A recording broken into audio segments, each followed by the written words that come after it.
My name is Jason Lovins of the Jason Lovins Band, and I know that a big reason people even know my name around this country is because I was willing to share my story, and it's a big part of what we do.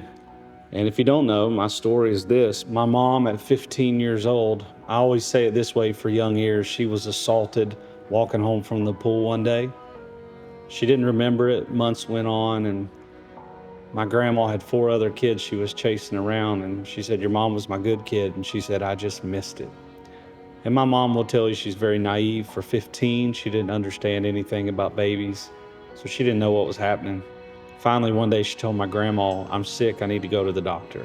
And my grandma said, "Well, she's gained weight. We should take her to the doctor and see what the doctor says." And so they did. And the doctor come out and said, "Well, she's pregnant." After the initial shock wore off, the best way I know to explain it to people is I had a praying mama who said, "We're going to go to church and we're going to pray." And that's exactly what they did. And if you were to have heard her tell the story, she made it sound so simple. And I understand that it couldn't have been that easy, but you see, my grandma very much understood how big God is. She believed that He's so big that He wasn't surprised by me. So for her and these things that she would read in the Bible in Jeremiah, that He formed me in my mother's womb, that He had plans for me, she believed it with all of her heart. And so for her and my grandma, they chose life.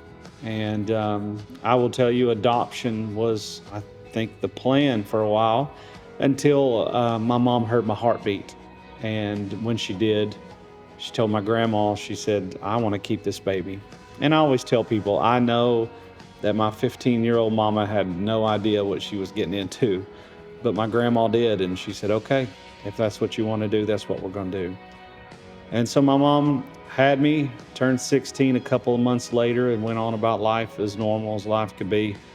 And so that was it. That was my life. That was my family. And my family made it clear to me at a young age that, you know what, you don't have a dad. We don't even know who it is, but you have a heavenly Father who loves you more than you'll ever know. And would just continue to remind me of that over and over and over. And it's always been enough. And that's how big God is.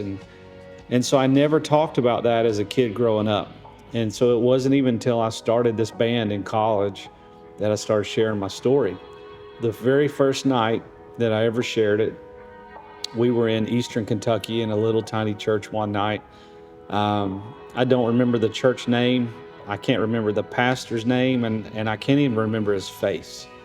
But I vividly remember him coming to me and telling me after I shared my story that first time, "You got to promise me you'll keep sharing this story," he said.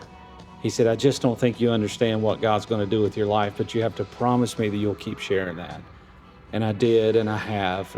And now after all these years, I've seen why I think God has put us in the places that He's put us. I mean, we've been on platforms we had no business being on. And so it's been incredible to be able to share that story, and very thankful to do it.